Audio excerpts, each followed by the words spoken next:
সকল মুমিনের জীবনে, ব্যক্তিগত জীবনে, পারিবারিক সামাজিক জীবনেও সত্য মিথ্যার দ্বন্দ্ব থাকে, সেখানে হুসাইন হন আমাদের আদর্শ, যে সত্যের জন্য কি করতে হবে, মাথা নত করা যাবে না, অবশ্যই আমাদেরকে অবিচল থাকতে হবে, এবং এতে যদি হেরেও যাই লজ্জা নেই, অর্থাৎ বাহ্যত যেটা হারা, সে হারা নয়, এটাও আমাদের একটা শিক্ষা, যে দুনিয়ার এই বিজয়ী হওয়া, দুনিয়ার কোনো যুদ্ধে অথবা দুনিয়ার কোনো পরীক্ষায় কেউ বিজয়ী হয় যদি বাহ্যত, কিন্তু সেটা আসলে চূড়ান্ত অর্থে বিজয় নাও হতে পারে। আমরা কি দেখি যে ইমাম হুসাইন হয়তো এখানে বাহ্যত পরাজিত হয়েছেন, যেটা দৃশ্যত মনে হয়, কিন্তু বাস্তবে কে পরাজিত হয়েছে?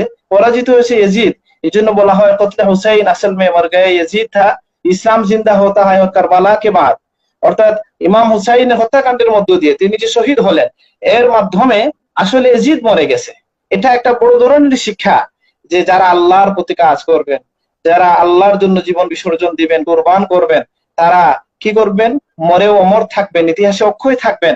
যেমনটা আমরা দেখি ইতিহাসে অক্ষয় অমর থাকেন। এই জন্য একজন সুফি বলেছিলেন কি, যে কস্তগানে খঞ্জরে তসলিমেরা হর জামানা আজ গাইবে জানে দিগরাস্ত, অর্থাৎ যারা আত্মসমর্পণের, আল্লাহর দরবারে আত্মসমর্পণের তরবারির নিচে প্রাণ বিসর্জন দিয়ে যুগে যুগে তারা শরিত হয়। তো আমরা সেটা শিখি ইমাম হুসাইন রাদিয়াল্লাহুর কাছ থেকে, যে আমরা যারা আল্লাহর পথে কাজ করবে, যারা আল্লাহর দিনের জন্য সর্বস্ব বিলিয়ে দিবে, সে যদি বাহ্যত দুনিয়ার দৃষ্টিতে কোনো পরাজয় তাকে মেনে নিতে হয়, কিন্তু সেটা পরাজয় নয়, বরং মরেও তিনি অমর হন, তিনি অক্ষয় থাকেন।